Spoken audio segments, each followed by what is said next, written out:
Assalamualaikum warahmatullahi wabarakatuh.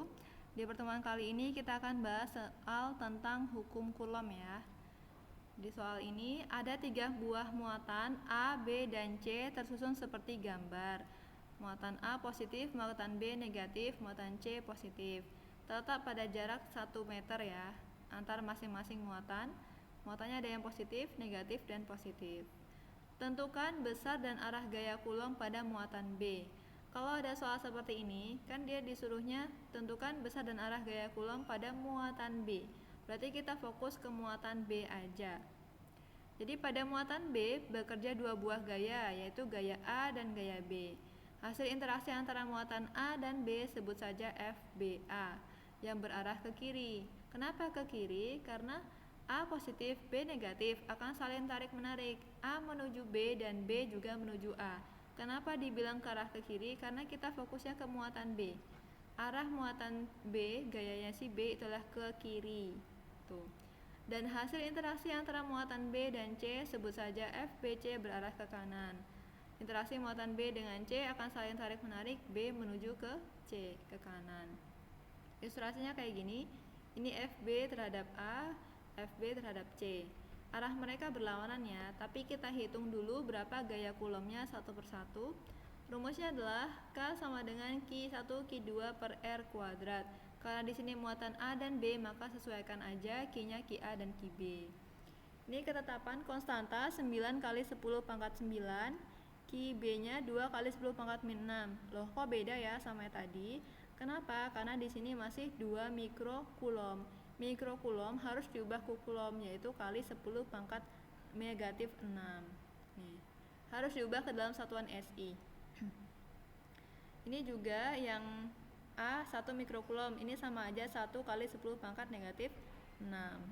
Dibagi jarak antar kedua muatan 1 meter kuadrat. Nah, kalau ada soal seperti ini, hitung dulu nilai yang depannya. 9 kali 2 kali 1, 18 dibagi 1, tetap 18. Pangkatnya gimana? Kalau dikali, pangkatnya dijumlahkan, berarti 9 ditambah negatif 6 ditambah negatif 6, maka hasilnya negatif 3. Jadi 18 kali 10 pangkat negatif 3. FBC juga sama caranya, ketemu 72 kali 10 pangkat negatif 3. Karena keduanya segaris namun berlawanan arah, maka untuk mencari resultan gaya cukup dengan mengurangkan kedua gaya. Jadi kenapa dikurangkan? Karena arahnya berlawanan. Cara nguranginya gimana? Ya nilai yang besar dikurangi sama nilai yang kecil, gitu. F total FBC dikurangi FBA, ketemu hasilnya 54 kali 10 pangkat negatif 3.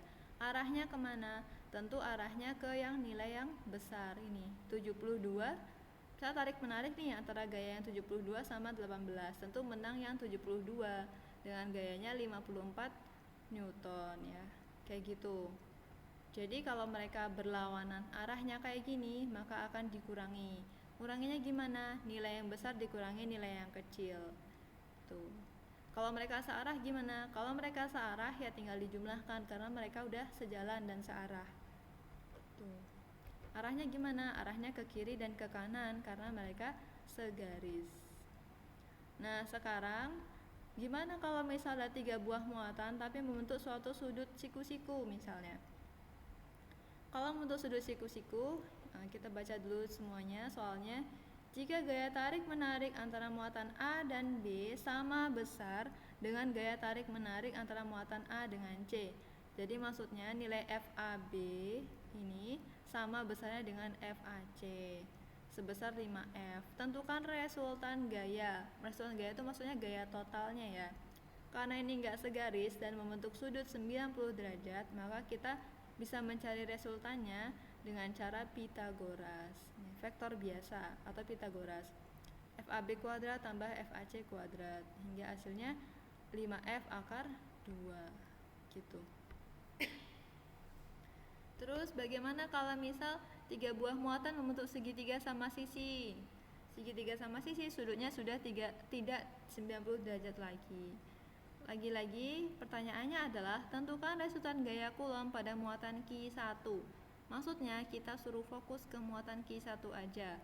Disuruh lihat interaksi muatan Q1 dengan Q2.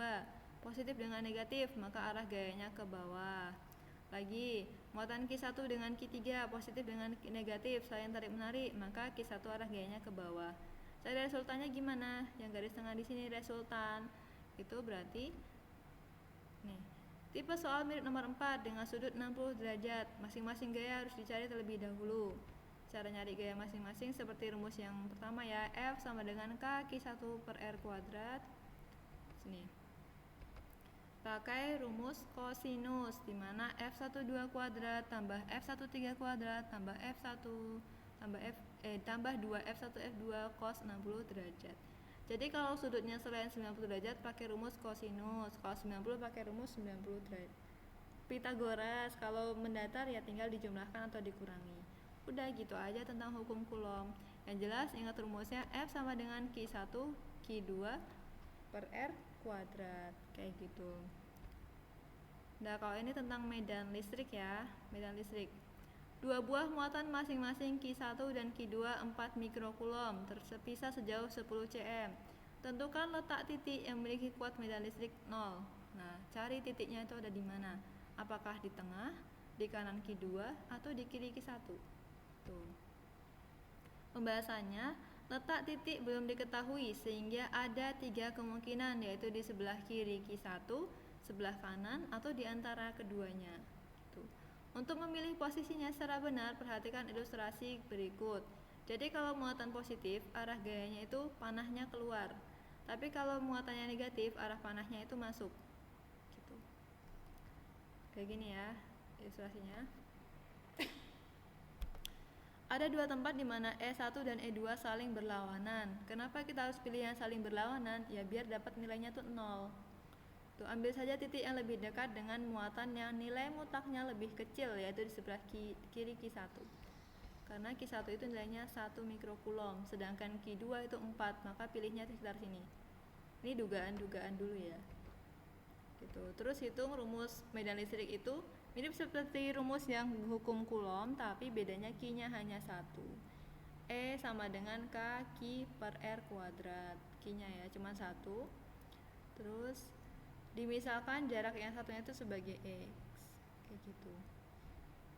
K-nya sama, coret, tinggal Q1, Q2, Q2, R2.